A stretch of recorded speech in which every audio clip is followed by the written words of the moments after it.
દોસ્તો, અમે તમને જણાવી દઈએ કે જ્યારથી જ આપણે એવું સાંભળ્યું છે કે અમદાવાદમાં પ્લેન ક્રેશ દુર્ઘટનામાં 300થી વધારે લોકોના અવસાન થયા છે.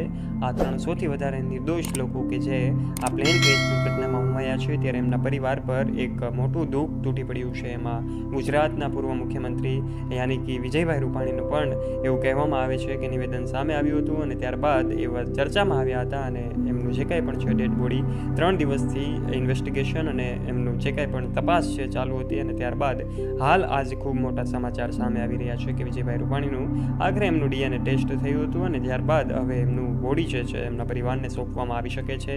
એવી સમાચારની વચ્ચે હવે રાજકોટ એમનું ડેડ બોડી જઈ શકે છે, કારણ કે એક સંવેદનશીલ હૃદય જેમનું હતું એવા ભારતના ગુજરાત રાજ્યના પૂર્વ CM વિજયભાઈ રૂપાણી, એમના કાર્યકાળ દરમિયાન એમનું જીવન ખૂબ સારું અને સાદગીભર્યું હતું.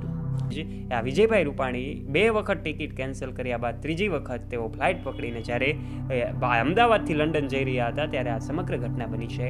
ત્યારે અંતિમ ઈચ્છાની જો વાત કરવામાં આવે તો હાલ દીકરો અને એમનો પરિવાર પહોંચી ગયો છે. આ દુર્ઘટના જે છે એ સૌ કોઈને હચમચાવનારી છે. ત્યારે પ્લેન જે છે એ ભારતથી અમદાવાદથી લંડન તરફ જઈ રહ્યું હતું અને ત્યારે જ ગણતરીની મિનિટોમાં જ આ ઘટના બની. આ પ્લેન ક્રેશ થયું અને ભારતના ગુજરાત રાજ્યના પૂર્વ CM એમાં હોમાઈ ગયા. ત્યારે આપ આ વિશે શું કહેવા માંગો છો? કમેન્ટ બોક્સના માધ્યમથી આ સૌ જે કાંઈ પણ દિવંગત આત્માઓ છે એમના શાંતિ માટે, ચિત્તની શાંતિ માટે પ્રાર્થના અવશ્ય કરજો. ઓમ શાંતિ અવશ્ય લખજો. વિડીયોને લાઇક કરજો, તમારા દરેક ગ્રુપમાં ફ્રેન્ડ્સ સાથે વિડીયોને શેર કરજો તથા આવા ને આવા રસપ્રદ, ઇન્ટરેસ્ટિંગ અને રોચક વિડીયોઝ નિહાળવા માટે અત્યારે જ બેલ આઇકન દબાવીને સબસ્ક્રાઇબ કરજો અમારી